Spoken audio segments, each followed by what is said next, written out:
Well, hello, my name's Kimbra Burke and I'm a teacher here at Dominic College, which is a Catholic school in Hobart. We're kindergarten to grade 10 and I currently teach grade 4. I'm a full-time classroom teacher.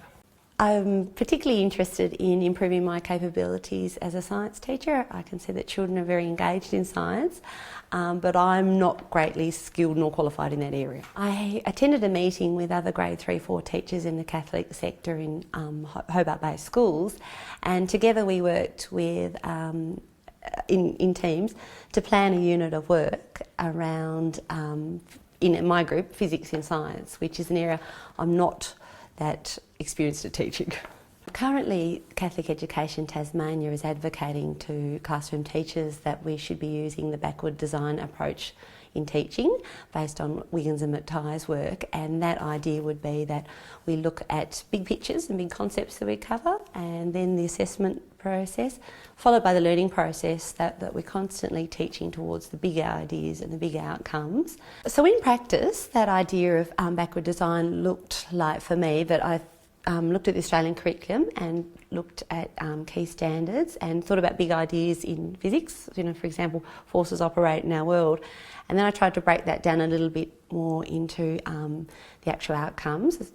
Forces can be exerted by one object on another through direct contact from or a distance.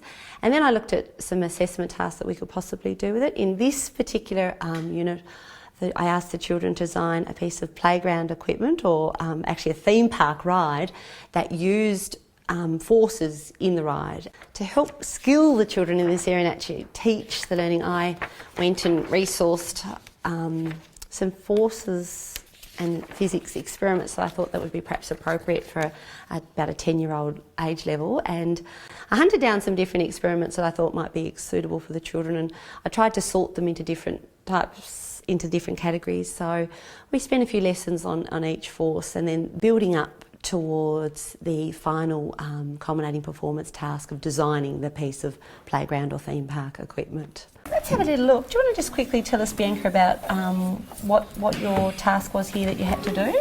So for the science test we had to design a piece of playground or theme park equipment and we had to show all the forces with arrows that helped the ride. In mine, lots of gravity helped to keep all the little things down on the ground. What about you, Tom? Well, I'm pretty much the same as Bianca. I used a lot of gravity, mostly centrifugal, as well as moving as well. So I also made a lot centrifugal to make a little circle as well. With the backward design, focusing on the assessment task kept me on track. So when the children became highly engaged in some of the air resistance experiments, and I know I could have done many more in that area, I didn't let myself get bogged down in that and I kept moving the learning forward.